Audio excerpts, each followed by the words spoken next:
हरे कृष्ण। भक्ति भगवान को बहुत प्रिय है। आइए हम आज इस विषय पर चर्चा करेंगे। पहला पाठ है श्री कृष्ण कथा में सभी भक्तों का स्वागत है। आज 19 जनवरी 2023। प्रिय बंधुओं, मैं आज आपके सामने भगवत गीता के 6वें अध्याय का 47वां 47 नंबर श्लोक पढ़ रहा हूँ। बहुत ध्यान से सुनना, आपके काम की बात है।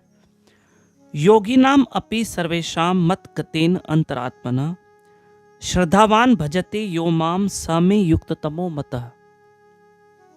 इसका अर्थ जानिए। आज पहला पाठ है। समस्त योगियों में जो योगी अत्यंत श्रद्धा पूर्वक मेरे शरणागत है। कितने प्रकार के भगवान के योगी हैं। कर्म योगी है, कोई ज्ञान योगी है, कोई भक्ति मार्ग पे चल रहा है। योगी का मतलब देखो, भगवत गीता के श्लोक को समझ रहे हैं। कई लोग हमें बार बार ये कहते हैं कि हमें भगवत गीता समझनी है, या कई कहते हैं हम भगवत गीता पढ़ते हैं तो हमको समझ में नहीं आती है। तो इन दिनों हमने ये पहल चलाई है कि कम से कम हमें भगवत गीता समझ में आए, हम उन श्लोकों को बड़े भाव और चाह से समझें। शब्द योगी का अर्थ क्या है?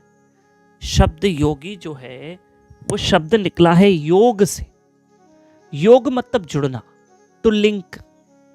और योगी मतलब जो भगवान से जो भी जुड़ना चाहता है, जो ईश्वर से जुड़ना चाहे, वो योगी है।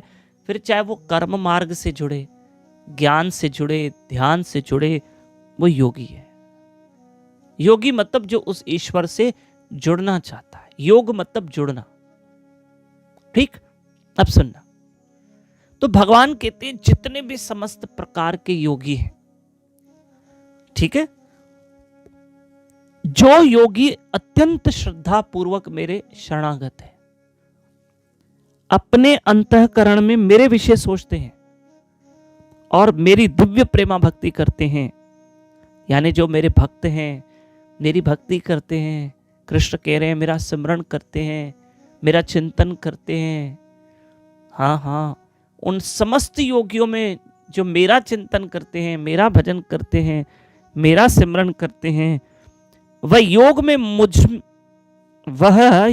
में मुझसे परम अंतरंग रूप से युक्त रहता है और सबों में सर्वोच्च है।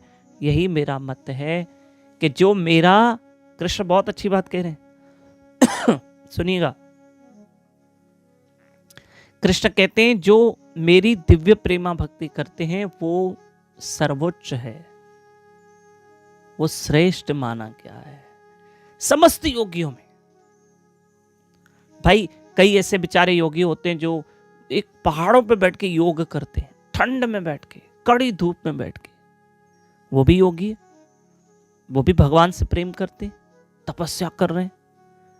पर कृष्ण ने गीता में कहा जो मेरी दिव्य प्रेमा भक्ति करते हैं और वो मुझसे जुड़े रहते हैं और वो सर्वोच्च है। भगवान को भक्ति बहुत प्रिय है। ये श्लोक का अर्थ यही निकलता। सारे मार्ग ईश्वर की ओर लेके जा रहे हैं, बस फर्क इतना है कि कोई मार्ग थोड़ा सा कठिन होता है और कोई आसान मार्ग होता है। जैसे मैं आपसे कहूं, आप अपने घर के, आपके जाने के कई रास्ते हैं,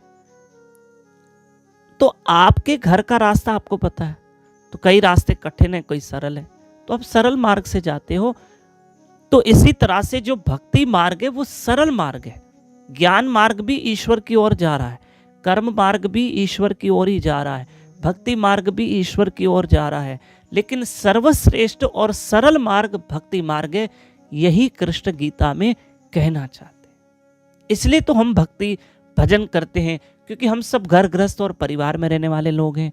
हमारा जीवन दिन भर व्यस्त है, घर के कामों में, शॉप पे जाओ, जॉब पे जाओ, तो कम से कम हम वहां बैठ के नाम सिमरन तो कर सकते हैं। हरे कृष्ण कृष्ण कृष्ण हरे हरे, हरे राम राम राम हरे हरे, है ना। तो इसलिए भक्ति मार्ग सरल है।